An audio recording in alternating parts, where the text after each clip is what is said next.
Oke, bismillahirrahmanirrahim. Assalamualaikum warahmatullahi wabarakatuh. Perkenalkan, nama saya Milinia Yasinta Panca-Agustin. Saya dari kelas TPIA. Oke, di sini saya akan membuat presentasi dari mata kuliah Pragmatics dengan materi tentang presupposition. Oke, pertama adalah pengertian dari presupposition. Presuppositions are pieces of information associated with certain lexical items and syntactic constructions. Jadi, presuppositions ini adalah beberapa informasi yang masih berkaitan dengan beberapa certain lexical dan syntactic constructions. There are many such presuppositions triggers, as they are called, and the following is just a small selection. Jadi ada beberapa sesuatu yang disebut dengan presupposition triggers atau pemicu dari adanya presuppositions. Dan selanjutnya adalah beberapa contoh dari pemicu dari presupposition triggers. Nah, presupposition triggers ini ada factives, aspectual verbs, it class, W at class, focus particles, quantifiers, definites, iteratives, dan yang terakhir adalah temporal clauses. Yang pertama akan kita bahas adalah factives. Contoh dari factives di sini adalah Jack regrets that he cheated at the test. Jadi Jack ini menyesal bahwa dia sudah curang atau menyontek saat tes.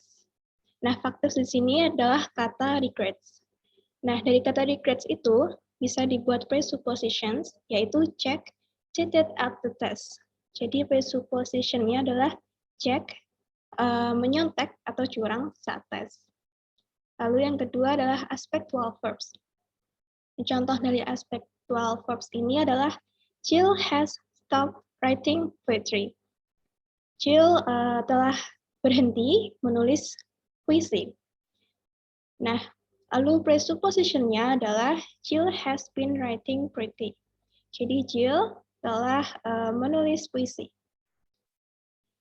Dapat dibuat presupposition bahwa Jill telah menulis puisi karena di kalimat yang pertama, Jill sudah berhenti untuk menulis puisi. Jadi sebelumnya bisa diasumsikan bahwa dia menulis puisi. Lalu yang ketiga adalah ikhlas.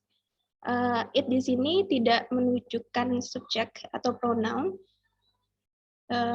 sehingga bisa kita lihat di kalimat contoh dari it class, yaitu it was in November that we left for Mecca. Adalah pada bulan November kita pergi ke Mekah. Jadi it di sini tidak menunjuk ke siapa-siapa. Sehingga untuk membuat presupposition kita harus membuatnya setelah kalimat it, yaitu we left for Mecca. Sehingga bisa kita buat presupposition-nya adalah we left for Mecca. Lalu yang keempat adalah W at class. Seperti yang kita tahu ada 5W plus 18, dan di sini contohnya adalah what. Contoh kalimatnya, what Bruce ate was pia-pia.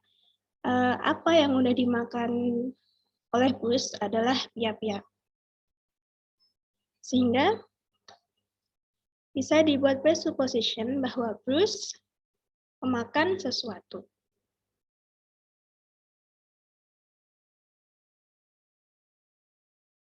Lalu yang kelima adalah focus particles. Contoh dari focus particles adalah Jill at Rawan 2.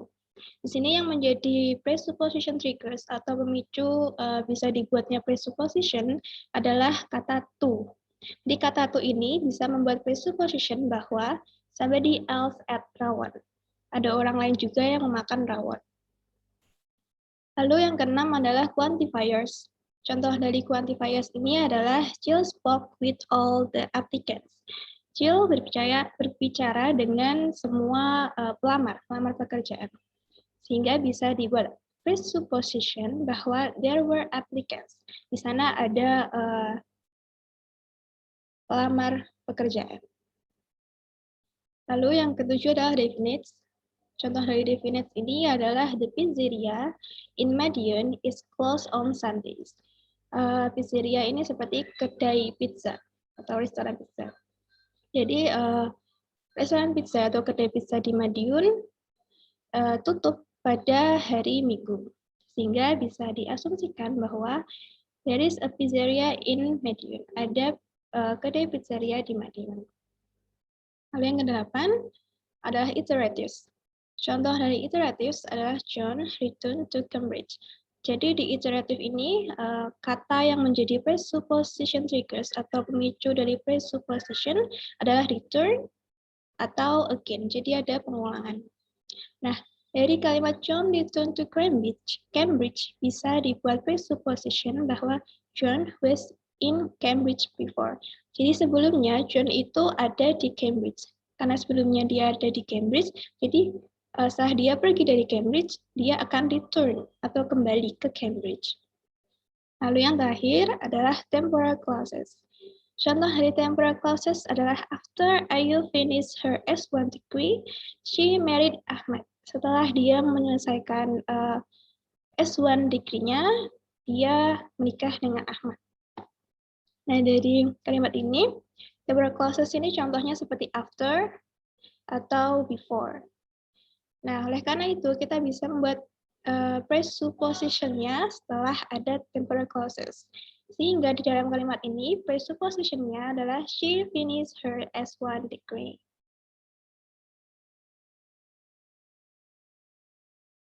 Nah, selanjutnya adalah properties of presupposition, atau properti dari presupposition. Nah, properties of presupposition ini ada 3. Yang pertama adalah constancy identification, yang kedua adalah divisibility, dan yang ketiga adalah the projection problem. Kita akan bahas satu-satu. Yang pertama adalah constancy identification.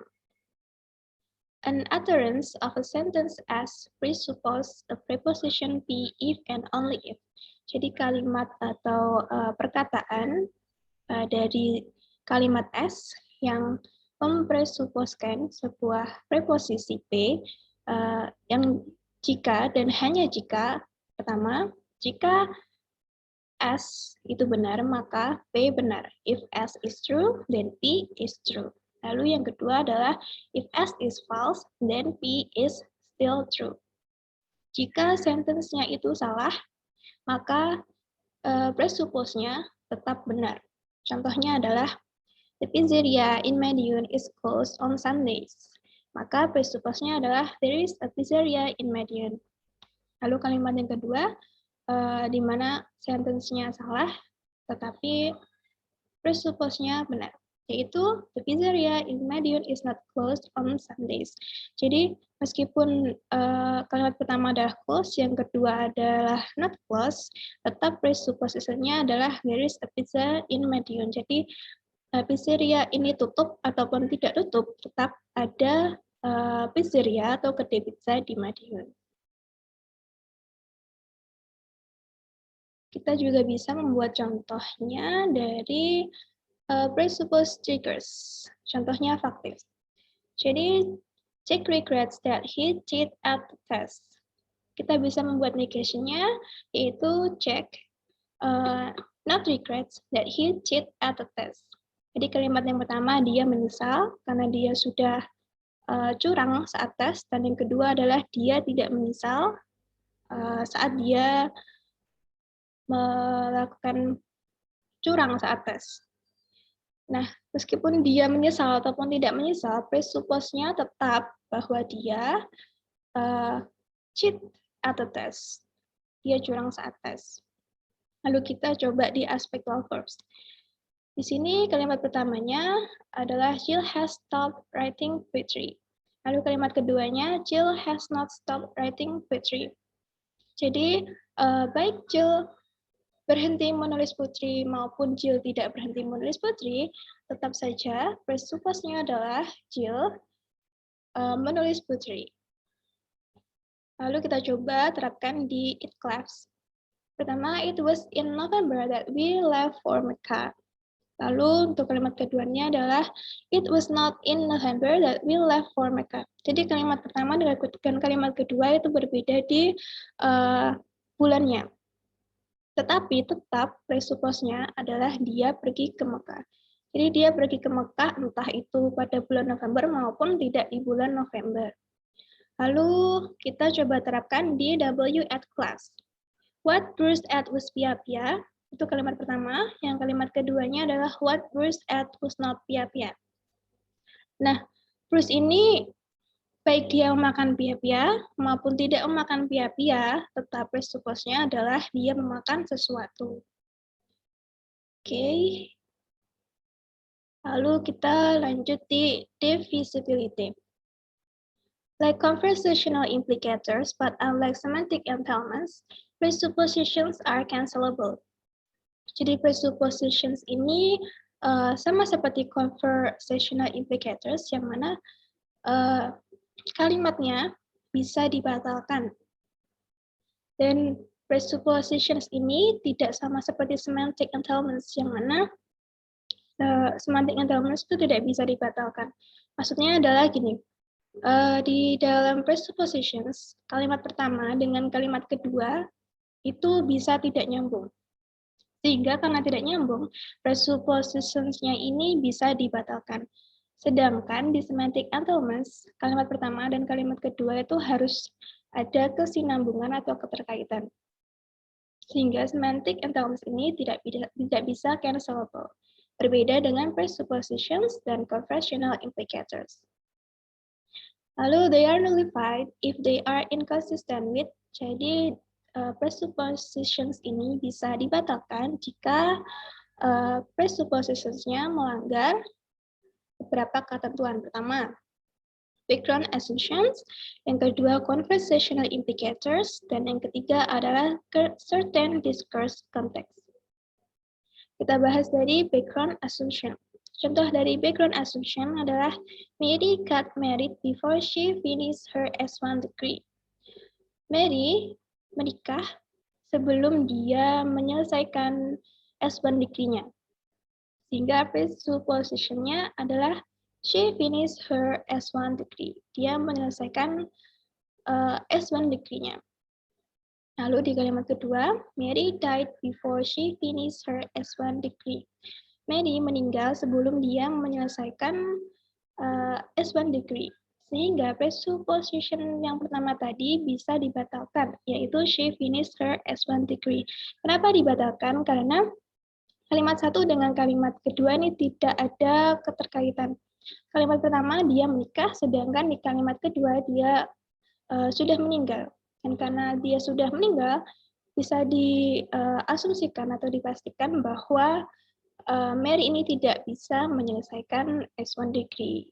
Sedangkan presupposition-nya tadi yang sudah disepakati di kalimat pertama adalah dia menyelesaikan S1 degree. Jadi presupposition-nya dibatalkan. Lalu yang kedua adalah conversational implicators. Contoh kalimat dari conversational implicators adalah if John is organizing a stag night, Mary will be angry that he is doing so. Jika John menyelenggarakan sebuah stag night, jadi stag night ini adalah seperti budaya barat di mana sebelum adanya pernikahan, si mempelai prianya ini membuat seperti pesta, yang mana pestanya itu hanya dihadiri oleh teman laki-lakinya. Nah, jadi jika John ini menyelenggarakan stag night, maka Mary, yang mungkin Mary ini adalah mempelai perempuannya, mana Mary ini akan marah jika John menyelenggarakan stag night. Nah, kita lihat dulu dari kalimat yang kedua, yaitu Mary will be angry that he is doing so. Nah, bisa diasumsikan bahwa John itu menyelenggarakan stag night, sehingga Mary will be angry that he is doing so. Tetapi karena di sini ada dua kalimat, yang mana kalimat ini bertentangan, yaitu if John is organizing a stag night. Karena ada kata if, sehingga ada dua asumsi. Yang pertama, perhaps John is organizing a stag night, and perhaps he is not. Jadi mungkin bisa jadi John ini menyelenggarakan stag night, dan bisa jadi juga dia tidak menyelenggarakan stag night, karena ada kata if atau seandainya. Sehingga karena ada kata if ini, presupposition pertama yang mana John menyelenggarakan stag night itu bisa di-cancelable atau dibatalkan. Karena tidak ada keterkaitan antara kalimat pertama dengan kalimat kedua. Lalu yang ketiga adalah certain discourse context. Contoh dari certain discourse context adalah there is no king of France. Therefore, the king of France is not Paul. Seperti conversational indicators, kita melihatnya dari kalimat yang kedua dulu, yaitu therefore the king of France is not Paul. Dari kalimat ini yaitu ada Raja Prancis, yang mana Raja Prancis ini Paul atau gundul. Sehingga bisa dibuat presupposition bahwa ada raja dari Prancis, there is king of France. Tapi karena ada kalimat sebelumnya yang bertentangan, yaitu there is no king of France, sehingga presupposition-nya ini di-cancel atau dibatalkan. Sehingga presupposition-nya tidak bisa digunakan di dalam dua kalimat tersebut. Next, yaitu the projection problem. It is in general expected that the presuppositions of a simple sentence will assume to become the presuppositions of the complex sentence of which the simple sentence is a part. Itu adalah sebuah ekspektasi umum bahwa presuppositions dari simple sentence akan naik menjadi presuppositions dari complex sentence of which the simple sentence is a part. Yang mana simple sentence-nya ini menjadi bagian dari complex sentence. The projection problem manifests itself into opposite direction. Jadi the projection problem ini memanifestasikan dirinya sendiri ke dalam arah yang berlawanan. On the one side of the projection coin, the presuppositions of a component sentence may fail to be projected onto, and hence inherited by the whole complex sentence. Jadi dari satu sisi projection coin ini, presupposition dari sebuah komponen sentence bisa gagal untuk dijadikan presupposition, dan hal ini juga diwariskan atau berlaku kepada seluruh complex sentence. On the other side, the presuppositions of a component sentence may be preserved when the constituent sentence become part of a more complex sentence. Di sisi lain, presuppositions dari sebuah komponen sentence bisa dipertahankan ketika constituent sentence menjadi bagian dari more complex sentence. Contoh dari presuppositions yang bisa diblokir atau the presuppositions may be blocked. Yang pertama adalah the president does not regret vetoing the bill. Jadi presidennya tidak pernah menyesal untuk memveto sebuah RUU, rancangan undang-undang, sehingga bisa dibuat presupposition bahwa the president vetoed the bill. Bisa dibuat presupposition bahwa presiden memveto RUU. Lalu yang di kalimat kedua adalah the president does not regret vetoing the bill because he never did so. The president tidak pernah menyesal memveto RUU karena dia tidak pernah melakukan veto tersebut. Sehingga presupposition dari kalimat pertama tadi diblokir karena presiden tidak pernah melakukan veto tersebut.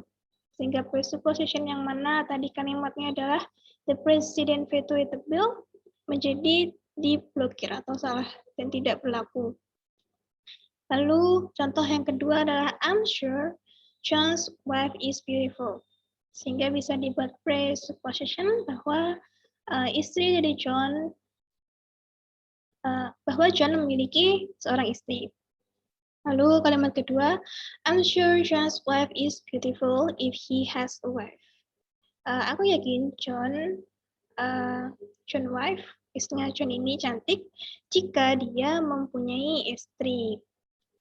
Nah, karena ada if he has a wife, yang mana ini seperti bertentangan dengan kalimat pertama, membuat kalimat yang kedua ini membatalkan presupposition yang pertama, yaitu John has a wife. Lalu yang ketiga adalah Mr. Wang is the Emperor of China. Mr. Wang adalah Kaisar China. Sehingga bisa dibuat presupposition bahwa there is an Emperor of China. Ada seorang kaisar dari China. Lalu kalimat yang kedua, Mr. Wang dreamed that he is the Emperor of China. Mr. Wang ini mempunyai cita-cita atau bermimpi bahwa dia adalah kaisar dari China. Nah, kalimat kedua ini membuat presupposition yang pertama harus diblokir. Karena ternyata di kalimat kedua ada kata dream. Karena ada kata dream berarti Mr. Wang ini bukan emperor atau bukan kaisar dari China. Sehingga presupposition-nya harus disalahkan tentang there is an emperor of China. Oke, yang terakhir adalah the presuppositions may survive. Ada juga presuppositions dari yang memiliki dua kalimat, tetapi dia tetap bertahan presuppositionnya. Contohnya adalah Susan returns to England. Oh ya, untuk presuppositions may survive ini bisa survive, bisa bertahan hanya dengan dua kata. Yang pertama, di dalam kalimat itu harus ada kata returns atau ada kata again. Seperti contoh yang ada di PPT ini tentang Susan returns to England. Jadi Susan kembali ke England. Bisa dibuat presupposition bahwa Susan sebelumnya ada di England. Lalu yang kedua, if Susan returns to England, she will be arrested. Jika Susan kembali ke England, dia akan ditahan. Hingga presupposition tentang Susan was in England before tetap benar, tetap bertahan kebenarannya. Lalu yang ketiga, either Susan return to England or she will plead to Spain. Baik Susan kembali ke England atau dia akan kabur ke Spain. Maka presuppositionnya tetap Susan was in England before. Jadi baik Susan ini mau kembali ke England lagi atau dia kabur ke Spain, tidak bisa menyingkirkan presupposition bahwa Susan sebelumnya pernah ke England. Karena ada kata return atau kembali sehingga ada pengulangan. Lalu yang terakhir, if Susan misses her home, she will return to England. Jika Susan merindukan rumahnya, dia akan kembali ke England. Karena ada kata return lagi, sehingga presupposition-nya yang pertama, yaitu Susan was in England before, may survive atau bisa bertahan. Oke, sekian dari saya. Terima kasih atas perhatiannya. Saya mohon maaf bila ada salah kata. Terima kasih. Wassalamualaikum warahmatullahi wabarakatuh.